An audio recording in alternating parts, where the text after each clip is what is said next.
रहते, जो यहाँ पे मेल मिलाप है, प्यार है एक दूसरे के साथ। यहाँ सब मुझे बोलते रहते, भाई ठीक है, यामिनी ठीक है। तो ऐसा वहाँ पे नहीं होता, शहरों में बहुत तेज रफ्तार जिंदगी है, तो ये चीज अच्छी लगती है। अच्छा, एक बात बताइए, जब आम चुनाव हुए थे, स्वर्गीय होशियार सिंह जी ने अपने कार्यालय का उद्घाटन किया था, उस दौरान हमने पहली बार जब उनसे बातचीत की थी, उनका इंटरव्यू किया था, तो उन्होंने पहली बार में ही ये कहा था कि मेरा ये जो चुनाव है, ये राजनीति की पहली सीढ़ी है। साफ भाषा में कहे तो उनका कहने का मतलब ये था कि हम विधानसभा लोकसभा की तैयारी कर रहे हैं। उनका वो सपना अधूरा रह गया, उसको आप किस प्रकार से देखते? क्या आने वाले समय में आप भी उन्हीं की पद चिन्हों पर चल करके इस प्रकार की तैयारियां करेंगे? जिला परिषद के उपचुनाव में एक महिला लोगों के बीच में जाकर के उनकी समस्याएं सुनने का काम कर रही है और समय आने पर उन समस्याओं का निपटान करने की बात कह रही है। और मैं इस समय मौजूद हूं मुगलपुरा गांव में। जिस महिला की मैं बात कर रहा हूं वो मेरे साथ मौजूद है, यामिनी सेलवाल जी। यामिनी जी, आज का जो ये चुनाव प्रचार है, जिस प्रकार से देखा जा रहा है कि डोर टू डोर आप करते हुए दिखाई दे रही है, तो महिलाओं के बीच में आप जाती है। आजकल काम का समय है, पुरुष मिलते नहीं होंगे, महिलाएं ज्यादा मिलती है, और महिला आपको किस प्रकार की समस्याएं बता रही है और आप उनको किस प्रकार से उन समस्याओं का समाधान निकालने की बात कर रही है। नमस्कार जी। पहले तो मैं आपका जो आपने प्रश्न पूछा है कि एक महिला है, तो एक नहीं, आप देखो कितनी सारी हैं। और ये तो अभी ऐसा है कि कुछ इधर गई हैं, कुछ उधर गई हैं, तो मैं अकेली नहीं हूँ जो कि गाँव-गाँव में इतनी 35 डिग्री की गर्मी हो रही है और हम जा रहे हैं। जी। तो पूरा साथ है, घर का, परिवार का, गाँव का, सब मेरे साथ चल रहे हैं। और अभी जो हमारा मकसद है, मुगलपुरा अपना गाँव है, तो हमें लोग कह रहे हैं कि यहाँ वोट मांगने की ज़रूरत नहीं है कि आप क्यों आए हो। मैंने कहा भाई मैं शादी के बाद पहली बार आ रही हूँ, तो बस ये है कि सबसे मिल लें, क्योंकि हमें मिलने का मौका नहीं मिला, क्योंकि हमारी जॉब्स बाहर थी। अब हम यहाँ हैं, तो बस सबका आशीर्वाद लेना है, क्योंकि बहुत एक नया सफ़र शुरू कर रहे हैं, तो इसलिए हम आए हैं। जहाँ तक बात है परेशानियों की, तो हाँ, बहुत सी परेशानियाँ, जैसे मैं मिल रही हूँ सभी महिलाओं से, बहुत सी परेशानियाँ हैं। विकास जी भी मिल रहे हैं, तो उनसे भी वो अपनी साझा कर रही हैं, क्या दिक्कतें हैं। चुनिंदा बातों में से मैं कुछ कहना चाहूँ, क्योंकि बहुत सारी हैं चीज़ें जो जिन पे काम करने की ज़रूरत है। जी। सबसे पहले पानी की, खारा पानी है, तो पानी अच्छा आए, ताकि हर घर में एक नल हो और उसमें अच्छा पानी हो जो कि पीने लायक हो। पीने लायक पानी को लेकर के तो आपके ससुर जी, स्वर्गीय होशियार सिंह सेलवाल जी, उन्होंने एक बड़ी लड़ाई जो है वो लड़ी है और कहीं ना कहीं वो उसमें सफल भी हुए। बिल्कुल जी, उन्होंने जो काम किया है, मैं कहूँगी कि वो सबसे बड़ा उदाहरण है समाज के लिए कि शिक्षा और आपका अनुभव किस तरह से समाज के लिए काम कर सकता है। क्योंकि पापा जैसे कि एक्सीएन रिटायर्ड थे, पीडब्ल्यूडी में बहुत बड़े क्लास 1 ऑफिसर रहे हुए हैं। जी। उनकी जो पढ़ाई थी, उनका जो एक्सपीरियंस था, उसके थ्रू उन्होंने टेक्निकली पूरा जितना टेक्निकली होना चाहिए था, सारा कुछ करा है काम कि किस तरह से भाखड़ा का पानी यहाँ तक आ सकता है। हम आज भी कई बार देखते हैं, कुछ डॉक्यूमेंट्स पापा के पढ़े हैं कि हाँ, इस पे उन्होंने काम किया है।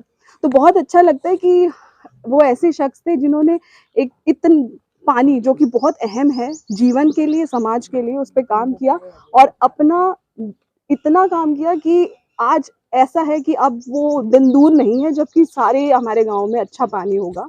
और उन्होंने जितना उनका अनुभव था सब उसमें लगा दिया, जितनी शक्ति थी सब लगा दी, तो बहुत अच्छा लगता है। तो कुछ किस्से आपके सामने आते हैं, कुछ लोग उनका जिक्र करते होंगे कि होशियार सिंह जी इस प्रकार के कार्य करवाते थे, कुछ भावुकतापूर्ण पल आपको याद दिलवाते हैं? मुझे जैसे मैं मिल रही हूँ, तो एक गाँव में एक दादी ने मेरा हाथ पकड़ लिया और छोड़ा नहीं, कहा कि देखो, हमें बहुत टाइम बाद एक ऐसा उम्मीदवार, एक ऐसा प्रत्याशी मिला था जो कि बिना कहे हमारे काम करवाता था। तो अब तुम्हारा फर्ज है कि वही बनो और ऐसा ही करो। तो ऐसा बनना मतलब वो अपने आप में एक बहुत ही प्रेरणा देने वाली चीज़ है कि हमारे पिताजी जो इतना सब कुछ करते थे, हम उन्हीं के पद चिन्हों पे चले और आगे अपने मकसद में बढ़े हैं।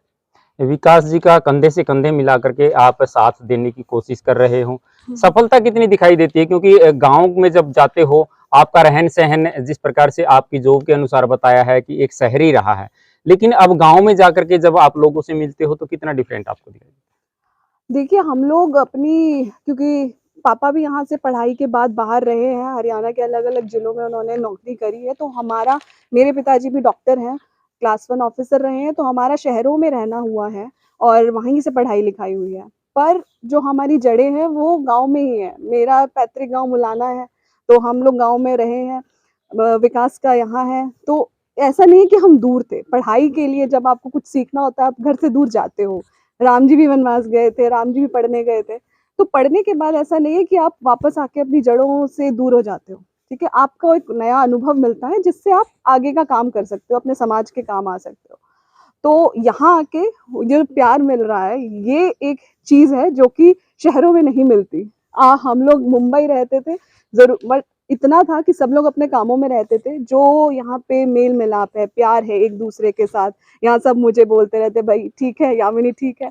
तो ऐसा वहाँ पे नहीं होता। शहरों में बहुत तेज़ रफ्तार ज़िंदगी है, तो ये चीज़ अच्छी लगती है। अच्छा, एक बात बताइए, जब आम चुनाव हुए थे, स्वर्गीय होशियार सिंह जी ने अपने कार्यालय का उद्घाटन किया था, उस दौरान हमने पहली बार जब उनसे बातचीत की थी, उनका इंटरव्यू किया था, तो उन्होंने पहली बार में ही ये कहा था कि मेरा ये जो चुनाव है, ये राजनीति की पहली सीढ़ी है। साफ भाषा में कहे तो उनका कहने का मतलब ये था कि हम विधानसभा, लोकसभा की तैयारी कर रहे हैं। उनका वो सपना अधूरा रह गया, उसको आप किस प्रकार से देखते हैं? क्या आने वाले समय में आप भी उन्हीं के पद चिन्हों पर चल करके इस प्रकार की तैयारियां करेंगे? देखिए, पापा का पापा ऐसा नहीं है कि 2 साल से 3 साल से समाज सेवा या कुछ कर रहे थे। उनका शुरुआत से जब से उन्होंने होश सँभाला, जब से उन पे अपने परिवार की ज़िम्मेवारी है, तब से उन्होंने अपने परिवार का, अपने गाँव का जितना उनसे कम कम तनख्वाह में भी उनका करा है और जैसे-जैसे आगे बढ़े, उन्होंने अपने साथ मिलके पूरे समाज के लिए जितना भी हो सका किया। अब समाज सेवा जब आप करते हो तो उसके आगे होता है कि आपके पास कुछ ऐसा पद हो जिससे आप और ज़्यादा लोगों की समाज सेवा कर सकें। जी। इसलिए उनका मकसद था, उनका सपना था कि वो आगे जाके जैसा भी मौका मिले, जैसा जनता का साथ हो, तो हाँ, अगर जनता चाहेगी तो वो आगे का चुनाव लड़ेंगे। तो यह डेफ़िनेटली उनका था कि आगे, लेकिन भगवान को क्या मंज़ूर है, कैसे मंज़ूर है, वो कोई नहीं जानता। आप देख रहे हैं, आज वो हमारे बीच नहीं है, तो कुछ नहीं कह सकते आगे का टाइम क्या है, तो वो आगे का आने वाला टाइम ही बताएगा। तो उनके पद चिन्हों पर चल करके क्या आगे इस और आपका भी रास्ता तैयार हो सकता है फिर? हमारा देखिए, हम जिस दुःख वाली घड़ी से गुज़रे हैं पिछले 3 महीनों में, हम एक, कहा जाए, बहुत ही बुरा ख्वाब था जिससे हम उठ ही नहीं पा रहे थे कि हो क्या गया बैठे-बैठाए। पिता का जाना बहुत बड़ी दुःख की घटना होती है किसी के भी जीवन में। तो ऐसे में जब आपको ज़िंदगी में आगे बढ़ना होता है तो आपको एक, कहते हैं, तिनके का सहारा चाहिए होता है। तो उस तिनके का सहारा हमारे लिए सिर्फ़ एक चीज़ है कि पापा का जो लास्ट पद था, जो आखिरी पद था, उन्होंने शपथ ली थी, उसमें उन्होंने कुछ काम शुरू करे थे। जी। वो काम हमें पूरे करने हैं क्योंकि हमें लगता है हम उन्हें वो पूरा करेंगे तो पापा का जो सपना था वो पूरा होगा।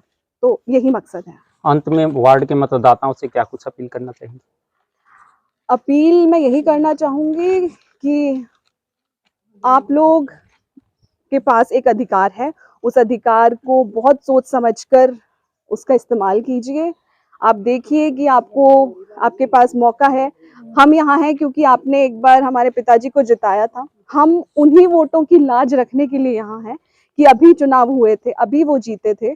तो जो लोगों ने विश्वास उन पे जताया था, हम उस विश्वास को लेके आगे बढ़ें। वो जो काम अधूरे हैं वो पूरा करें और अभी हमें आपके साथ की ज़रूरत है।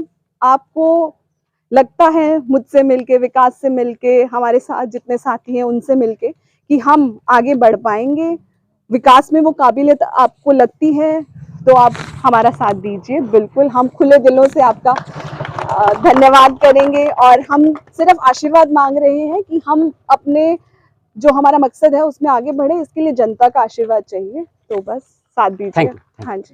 तो यामिनी सेलवाल जी हमारे साथ मौजूद थी। इनके विचार जो हो वो आपको कैसे लगे हैं और जिस पद चिन्हों को लेकर के ये चल रही है, उनको लेकर के आपके क्या विचार है? कमेंट के माध्यम से सभ्य शब्दों का इस्तेमाल करके जरूर बताइएगा। लगातार इसी प्रकार जुड़े रहिएगा। हम तमाम मुद्दों की अपडेट को लेकर के आपके बीच में आते रहेंगे। अपने सहयोगी के साथ मैं आपका साथी नरेश कुमार।